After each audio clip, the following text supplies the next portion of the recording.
নমস্কার বন্ধুরা, welcome back to my channel. আজকে একদম রান্নাঘর থেকে সরাসরি ভিডিওটা করছি।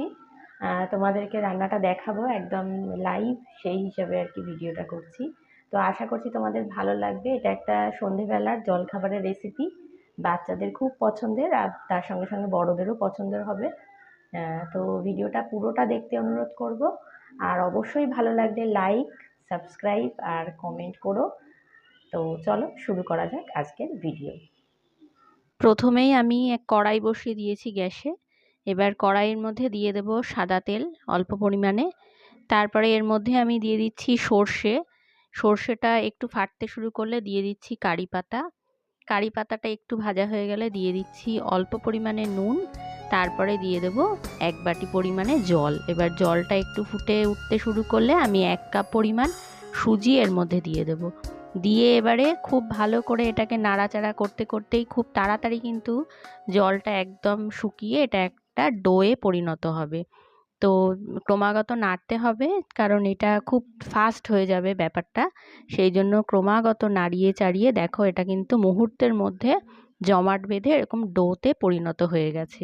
এইবারে এটাকে আমি একটা পাত্রের মধ্যে নামিয়ে নেব, ঠান্ডা করতে দেব।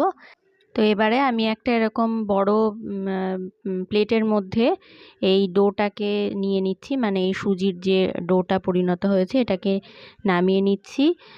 এবারে এটাকে হাত দিয়ে একটু মাখার চেষ্টা করেছিলাম, কিন্তু এটা প্রচণ্ড গরম, মানে অনেকটাই টাইম লাগবে এটা ঠান্ডা হতে। সেই জন্য আমি এটাকে ছড়িয়ে রেখে দেবো এখন কিছুক্ষণ। এবারে আমি অন্য কাজ করছি, পুরটা তৈরি করে নেব। তার জন্য কড়াইতে একটুখানি সর্ষের তেল দিয়েছি, দিয়ে দিচ্ছি গোটা জিরে, তারপরে গ্রেট করে রেখেছিলাম আদা, সেটা দিয়ে দিলাম। নাড়াচাড়া করব, খুব ভালো করে নাড়াচাড়া করতে হবে, বেশ একটা সুন্দর গন্ধ বেরোনো পর্যন্ত এটাকে নাড়াচাড়া করব। তারপরে দিয়ে দিচ্ছি পেঁয়াজ কুচি। এখানে একটা পেঁয়াজকে আমি কুচি করে নিয়েছি, সেটাই দিয়ে দিলাম। এটা একটু ভাজা ভাজা হয়ে গেলে পরে এর মধ্যে দিয়ে দিচ্ছি লঙ্কা কুচি, মানে ঝালের পরিমাণটা তোমরা অবশ্যই নিজেদের পছন্দ মতন দেবে। আর দুটো ছোট আলু সেদ্ধ করে মেখে রেখেছিলাম, সেই আলু মাখাটাই দিয়ে দিচ্ছি এর মধ্যে। এবারে আবারও খুব ভালো করে এটাকে নাড়াচাড়া করে নেব। এই স্ন্যাক্সটা কিন্তু খুব তাড়াতাড়ি তৈরি হয়ে যায়, একদম কম উপকরণেই তৈরি হয়ে যায়, যে কোনো সময় বানিয়ে নিতে পারো। তো দেখো এরপরে আমি দিয়ে দিচ্ছি স্বাদ মতন নুন, আর দিয়ে দিচ্ছি জিরে ভাজা গুঁড়ো, জিরে ভেজে গুঁড়ো করে নিয়েছিলাম সেটাই দিয়ে দিলাম। এখানে আলুর পুরের মধ্যে তোমরা তোমাদের পছন্দ মতন জিনিস কিন্তু অ্যাড করতে পারো, নিজেদের পছন্দ মতন। তো যাই হোক, এবারে এর মধ্যে দিয়ে দিচ্ছি গরম মশলার গুঁড়ো। আবারও খানিকক্ষণ নাড়িয়ে নেব। এবারে পুরটা একদম তৈরি হয়ে গেছে। এবারে এটাকে একটা পাত্রের মধ্যে নামিয়ে নেওয়ার পালা।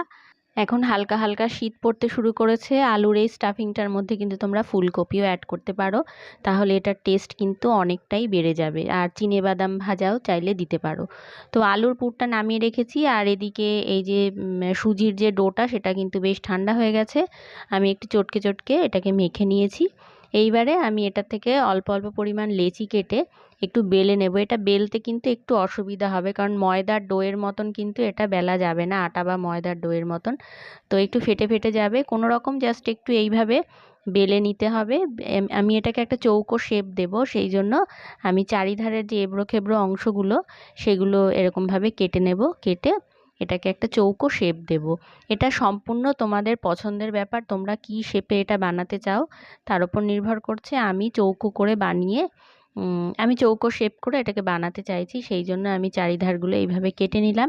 তোমরা অবশ্যই নিজেদের পছন্দ মতন যে কোনো শেপে এই খাবারটা তৈরি করতে পারো। এবারে দেখো মাঝখানে দিয়ে দিলাম আলুর পুরটা। এবারে খুব সাবধানে এই কোণাগুলো ঠিক এইভাবে মুড়িয়ে ফেলতে হবে, একটা পকেট টাইপের তৈরি করতে হবে। দেখতে খানিকটা সিঙ্গারার মতন লাগবে, এটাকে ছোট্ট সিঙ্গারা। আর খুব ক্রিস্পি হবে, যেহেতু এটা সুজি দিয়ে তৈরি সেই জন্য এটা কিন্তু খুব ক্রিস্পি হবে।